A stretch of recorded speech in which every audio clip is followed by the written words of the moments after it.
Hi there guys, in today's video in PrintUP we're going to be looking at how to import some DXF graphics into the program. But before that, let's have a quick intro first.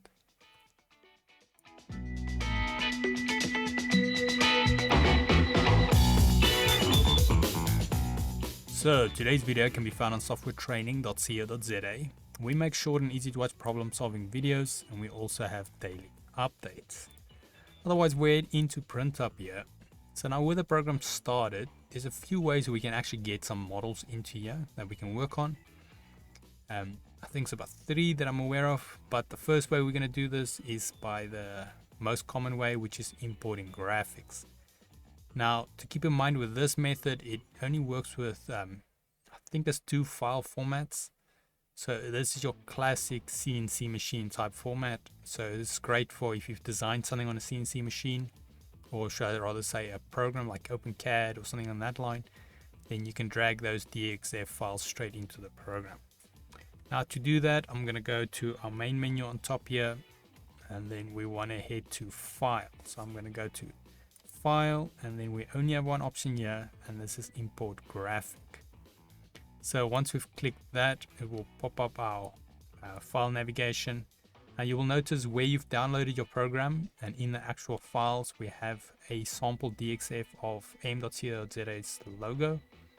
So this is a great place if you want to be playing around. Otherwise, what you want to do is just navigate to where your actual DXF file is located, and then simply select that. Now if I had to go here to the files that are supported, you can see here we've got 2 options, the DXF and NC, so it's the G-code file.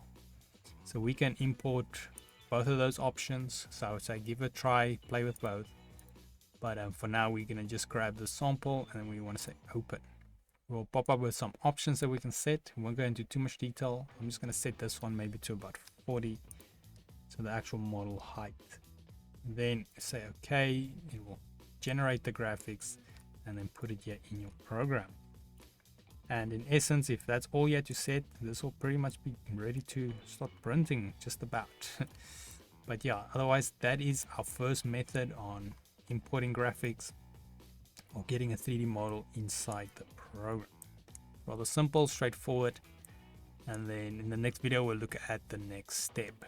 But otherwise, before that, if we head here to softwaretraining.co.za, you guys will notice we've got a variety of different softwares we do cover, and you can also isolate your search on the top right. If you do not, however, find the training videos you're looking for, just simply go here, request a training video, fill in the mini form, and then we'll do our best to try and make that for you. But otherwise, thanks guys for watching, and cheers.